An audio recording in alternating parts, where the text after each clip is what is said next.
I just finished The Perfect Child by Lucinda and I have so many words for this book, so let's get into this review. As a disclaimer, this is going to be a pretty long review, and also I will be dropping some spoilers, so if you don't want to hear too much about the book, definitely feel free to scroll through this one. As always, I will leave the book and my rating here for you guys, but like I mentioned, I did recently finish The Perfect Child by Lucinda and this was my first Lucinda book, but it definitely won't be my last. In the very beginning of the book, the story is really gripping you, and that suspense carries throughout the entire book, so you definitely won't get bored reading this one. And I will also add that Lucinda does the best with short chapters. She had short chapters throughout this entire book, and I'm talking like 2 to 3 pages of each chapter, which, in my personal opinion, I absolutely love because I feel like when it's a short chapter, I am just more captivated by the story and wanting to read the book because I can freely end at a chapter and know that I'm not like missing something major. Now let's talk about Janie. She is the child and one of the main characters in the story, and you're introduced to her pretty early on. Throughout the book, there are little bits and pieces of what actually happened to her and also her biological mother when they were living together,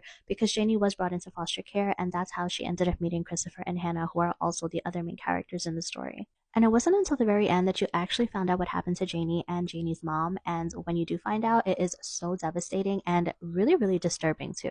As I mentioned, Christopher is one of the other main characters. He is married to Hannah, and he is also the adoptive father of Janie. And from the moment that he met Janie, it was like love at first sight. He really took on that parenting role and was trying to be the best father that he could be to her. You would think that that's a really good thing, but ultimately, I think it kind of backfires for the worst because Christopher ends up just falling head over heels in love with Janie and is just supporting her in every way possible. But when things start to turn a little bit and his family, including his wife, are telling him things about Janie and her behavior and things that they're noticing about her, he just doesn't want to hear it and doesn't really believe what everyone else is saying.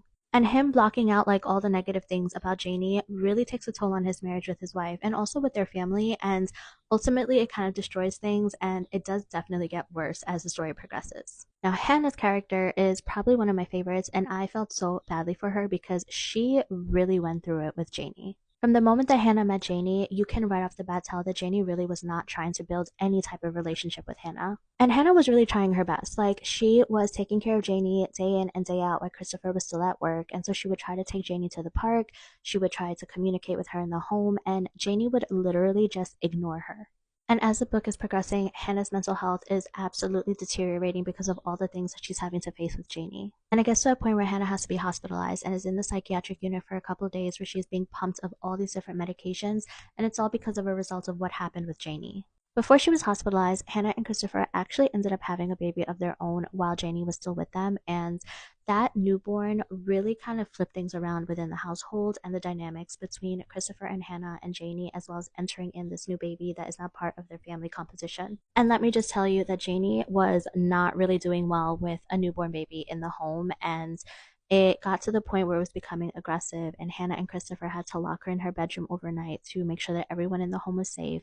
Janie was really going through it, but even more, Hannah was going through it even worse. Now, the part that I didn't mention was because Janie was in foster care, Christopher and Hannah did end up adopting her, but Children's Services was still very much involved with the family and supposed to be doing home visits, checking in on the family, seeing what's going on, how are they acclimating to all the changes, and then, of course, bringing in a newborn to the home and being around Janie as well. Once all the secrets start to surface, you find out some pretty disturbing things. And it does get really disturbing to the point where Christopher finds Hannah's diaries and a baby book that she had of their newborn son. And while he was kind of going through these notebooks, he saw that Hannah was starting to spiral and she was scribbling notes about hearing voices and demons and that Janie was possessed and that she was the devil. So it really does take like a huge turn within the book at one point where it starts to get a little bit darker, and you're really questioning like, was Janie really the problem, or did Hannah just like suffer postpartum depression and was going through it and taking everything out on Janie, and now like the family was suffering too?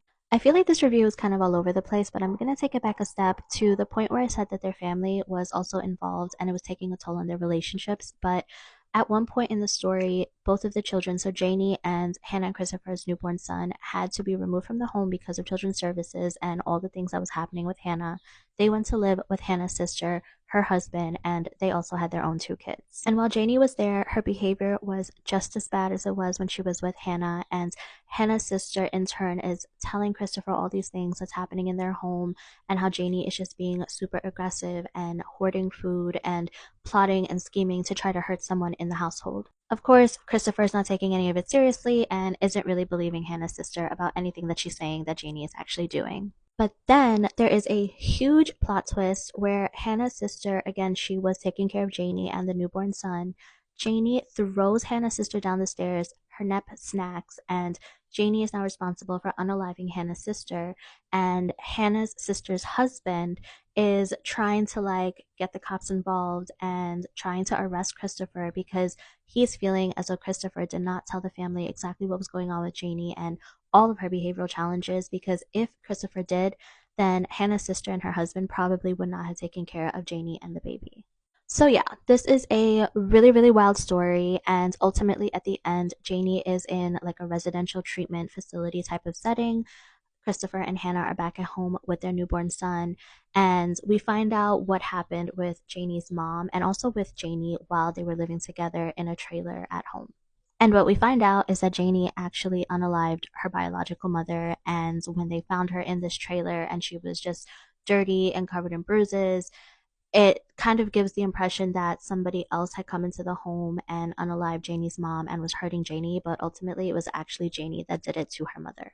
So, all of this to say, I really, really enjoyed the book, and I think you should definitely read it because it is such a wild story. You are absolutely captivated from the very beginning up until the very end. And there was one thing that I didn't really enjoy about the book, and it was the ending. I kind of felt like, yes, Hannah and Christopher got their son back. They were living at home. Hannah was kind of getting back to a better space. Christopher was really trying to be a supportive husband and a family person. But the part that we don't really know what happened is what was going on with Janie, like long term. Was she staying in this facility long term? Did she eventually get released back to Christopher and Hannah because those are still her adopted parents? And what happened when the police showed up at the very end of the book? I'm talking like the last page. The police showed up to Christopher and Hannah's home to arrest Christopher and possibly Hannah, and it kind of just ends right there. So we don't actually know what happens to them afterwards, and I think I would have really loved like an ending to the book where it was wrapped up a little bit tighter, but besides that, I think it was still a great book. I still think you guys should read it, and if you're looking for like a really, really good suspense thriller, this is definitely it. I cannot recommend Lucinda Berry enough. Like I said, this was my first book of hers that I've read, and I've heard amazing things about her writing, and I honestly don't know why I haven't read it sooner, but now that I have, I am probably going to go down like a wormhole of reading all of her books because I really do think they're just that good.